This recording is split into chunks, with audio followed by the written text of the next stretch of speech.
For those of you that don't know, I'm Maggie, and today we are talking all about my favorite products in the month of November. And these are really kind of all over the place. We've got some kitchen, home, some clothes, some beauty. So starting with one product that I love, that I think I use every single day, and that would be my Bomba Socks. I probably have, I don't know, 6 or 7 pair of these socks. Now I've been talking about these socks for years. This is nothing that you haven't already heard before, but it's been a while since I chatted about them, and I just recently placed a new order because sweet baby Nash, I love my puppy so much, but when he was in his like little puppy teething stages, he used to always grab onto my socks, and I had these teeny tiny holes, as you can see, in a ton of my socks. On the whole, these have held up so well, and the idea behind them is that if you purchase a pair of Bomba socks, they also donate a pair to somebody in need. The entire company was founded by these people who felt like socks could be better, and they know that the #1 item that homeless people or anybody in a shelter needs is socks. So they set out to design these really good, durable socks, and they absolutely are. So I have a bunch of these little ankle style, and they come in a bunch of these fun colors and patterns, but I also have the taller kind of like tube socks. Now the taller socks I love for the winter time, not only just wearing them around the house, but also putting them on and then putting your leggings on top of them so that your ankles don't get cold and stuff in the winter. In case you're looking for a really good pair of socks that you truly will not have to replace that often, again, I placed this order 2 or 3 years ago, and I'm just now making an additional order. And that's only because I had a puppy. If Nash hadn't bit holes in a bunch of my clothes, I probably wouldn't have to place another order, but couldn't go without talking about these socks, especially now that we are in these colder months and they're so thick and warm, and I love them. Next up, a deodorant that is not Schmidt's, it's not Native, it's none of the quote unquote natural deodorants that I've been talking about and researching a lot on this channel, and that's because I've had some issues. Now, if you saw my product empties from a couple months ago, you know I had a really extreme kind of allergic reaction to the Schmidt's deodorant where I was breaking out a lot under my arms and it was burning and it was very uncomfortable. So I had to switch from that, and I have found a lot of good luck with the Athena Club natural deodorants, but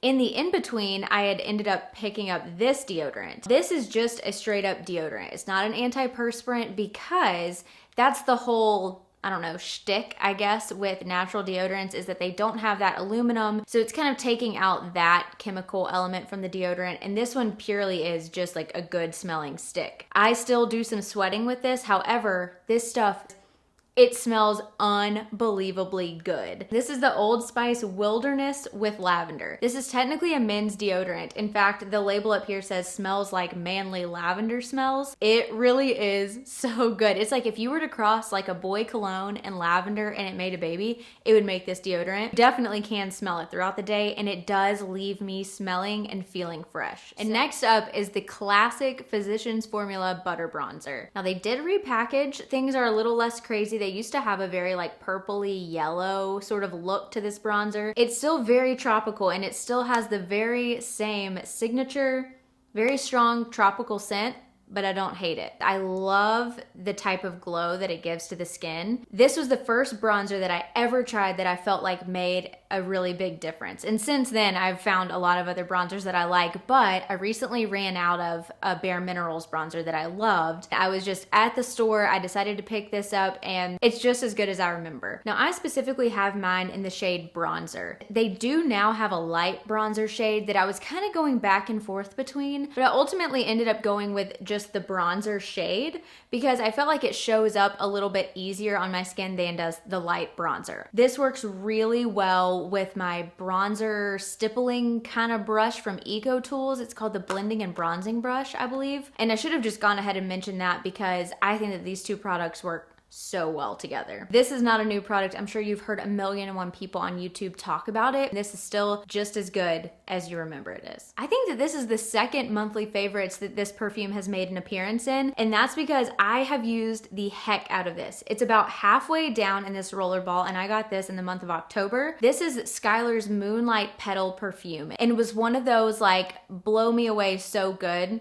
scents from their scent club. It's so unique and so fresh, but also kind of like deep and complex all at the same time. It's a really hard scent to kind of explain. I voted for this to be their next full-size fragrance. Unfortunately, it didn't win right now, but fingers are crossed that maybe they have another poll and I can vote for this again. Skyler scents in general are a little bit more on the lighter side. I find myself having to reapply throughout the day so that you can continually smell the scent. That's not a big issue for me, especially because most of the ones that I own are in the rollerball size. This one is one of those scents that sticks with me all day. In fact, I put this on and I layered on a long sleeve shirt, a sweatshirt, and a puffer coat, and somebody was walking behind me recently and they're like, "You smell so good. What are you wearing?" So you can really smell this on people, and that just is really impressive to me. I think that this would appeal to a very wide variety of people. They kind of market this as a fresh and floral scent. Man, if you are looking to gift somebody just a unique fragrance for the holidays and maybe you have somebody into clean beauty, highly recommend this. It is still available on the Skyler website. I checked before I sat down to film. I do have another perfume favorite that's outside of the Skyler line, and this is the only perfume that I own that's not Skyler, and this is Glossier You. Of all the perfumes that I own, which is kind of a lot, this is Brian's absolute favorite. Every time I spray this, he's like, "Oh, you smell so good." And this is something that I reserve for the winter months, like fall and winter, because this is definitely not a fruity, fresh, kind of bubbly scent that I would prefer to wear in the summertime. So there's always great holiday memories associated with this perfume, and this is one that as soon as I run out, I would repurchase it again without hesitation. It's just become one of like my signature scents, I guess, to Brian, and I just love it. Now, it's called You because it's supposed to take on like a unique fragrance for each person that wears it, but I would say that that's kind of true for every perfume. This one just truly is so unique. I can't even begin to tell you one ingredient or one like scent note that you're supposed to smell in this because none of it's super identifiable to me, which makes it intriguing, I guess. Definitely give this a shot. Order a sample or something because I don't think you'll be disappointed. Another thing that I have really been loving is my curling iron. And I have had this for many, many years, but lately this is the only one that I've been reaching for. I have a much skinnier Hot Tools wand, and then I also have a wand that has a barrel that's about this thick. I have the 1.5 inch barrel, but I have found that I much prefer to use a traditional curling iron than a wand. I feel like it's so much easier. It's quicker. I don't have to use both hands, so I can kind of multitask when I'm curling my hair, which I often do. And so that is a pro for me. But this ceramic barrel does a really good job of not damaging my hair a lot when I use it, and I just think that it gives a very subtle curl. Now, I did not use it today. This is like day 2 leftover hair, and so please don't take what my hair looks like now as evidence of me using this curling iron. Anytime that you've seen my hair curly in a video within the past year, I've been using this. So that's the kind of look that you can get with this curling iron. If you're looking to gift somebody in your life a new hot tool, or they've been in the market and just don't even know where to start, I love this curling iron. Moving on to something more home related, we got this set of 2 candles from Magnolia for the holidays because this is their little holiday candle set.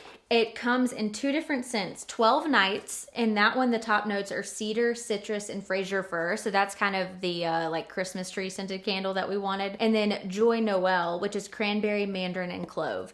These are very traditional Christmas scents. There's nothing super unique about them, but I do just love the Magnolia candles because they are soy candles, so they're a little bit better for you than some of the other like cheaper Christmas candles on the market. And these were a really great size. Let me see how big. These are 4-ounce candles. So they're not super small like the little like mercury glass candles, but they're not overly big to where you feel like you have to burn the Christmas tree candle well into March to finish it. Do you know what I mean? But the thing that I like most about these candles, besides the size that's pretty unique, it's kind of hard to find this like in-between size in stores, is that they're mixed with something just a little bit different. Like this is not just a pure Christmas tree candle. It has a little bit of citrus, which I like. It makes it a little bit unique. And then the Joy Noel candle, that's kind of the cranberry, mandarin scent, and clove. It's not like overly cinnamony. It's just right. And I feel like they just really nailed these. Now we got this 2-pack for $38, I want to say, but again, that was marked down recently, so you could potentially get that for cheaper. We've really enjoyed these candles. Nash has decided to join us, so please don't be distracted by how cute he is in the background. The next product that I want to mention is not something that I can physically show you and hold in my hands because these are actually Lightroom presets. Now, I have totally been living under a rock as far as presets are concerned, and I am more aware of this than ever. But recently I was with some friends and they were talking about the different presets that they had, and I just never truly understood why anybody would pay to have somebody else like edit their photos. But the more time that I spent trying to edit my own and just not achieving the results that I wanted, I just found so much value in the presets. And also, having Nash, who has really dark fur around his eyes and stuff, he's a really hard dog to photograph. And we were looking for pictures to frame of him to put on the Christmas tree. Long story short, I fell into some presets. And there are some that I have been absolutely loving that have just opened my eyes to like how valuable well-edited photos are. A couple of the presets that I purchased, 2 from the Bucket List family, and I purchased all of these on Small Business Saturday just to support some people that I love, and so the Bucket List family is definitely one of those. Just FYI, for all of the ones that I bought them specifically for my phone. That is the primary place where I edit photos, and if I ever needed to edit something off of this camera, it has Bluetooth, so I could always send it to my phone and edit it there, so that was kind of my thought process behind it. So I bought the Everyday Essentials, I think is what it's called, Bucket List Family Preset Pack, and their new Sunshine Mobile Pack. And then I also bought a set of 6 presets from Hunter Primo. I've mentioned her on my channel before because I love her fashion sense. We're both really petite people, and so I get a lot of great clothing suggestions and stuff from her. But she and her husband kind of work together. He's a photographer, she's in the blogging space. Those were some that I ended up buying, and I do want to show you some before and after pictures to show you how these work and why I am so in awe of them, because with one click of the button, you can edit your photo to something that you feel proud to have taken and something that you want to frame. So now that I have these presets, I'm really excited to go back to our old travel photos and edit them and finally get them printed because I'm proud of the way that they look and the pictures that we took. Anyway, if you were also a preset skeptic like I was, look no further. I truly feel like they are such a valuable tool. Somebody else has already done all of the really hard work for you, and then you can just edit your pictures perfectly with like one click of a button. It's beautiful. The last and by far strangest addition to this monthly favorites video is this olive oil. There's something that I've realized lately, in that there is a big difference in olive oils. Now, we have been cooking more than ever. I've always enjoyed cooking, and even before the pandemic, I was cooking a lot at home, but definitely not as much as we are now. One time I was at Trader Joe's in a pinch, and I just bought like their store brand olive oil, and just the difference in color compared to this, and smell and flavor, was unbelievable. I had watched Bon Appetit's YouTube video a while ago, and they suggested this olive oil. They said it's the best kind of like mid-price olive oil for the everyday consumer. And I totally agree with them. Like, switching back to a really inexpensive, low quality olive oil made a really big difference in flavor. I was shocked at how good this smelled when I opened it after I had been using the other. The brand of this is California Olive Ranch. Another tip that I have for you is to be really mindful of the size of the olive oil that you're buying. Now, we buy the big, hefty sizes because we blast through olive oil with all of the cooking that we've been doing, and we just love the flavor of it. So we'll even top some of our dishes with olive oil to get some good healthy fats in there. But if you're not somebody that uses olive oil quite often, get a smaller size because it actually can go rancid. So just keep that in mind. So if you've just been curious, if you've always looked at that really big wall of olive oils and just never knew where to start, so you always just reached for the cheapest one, I really encourage you to try this just to smell and taste and just see the difference in color and flavor and scent. I really do encourage you to do so. And that is everything from this very strange crop of monthly favorites. But if anything that I mentioned appealed to you, as always, I'll have everything linked in the description box below so that you can easily find it. And if you like this video, then like it. Stick around, subscribe, join the community, and I'll see you in my next one. Bye.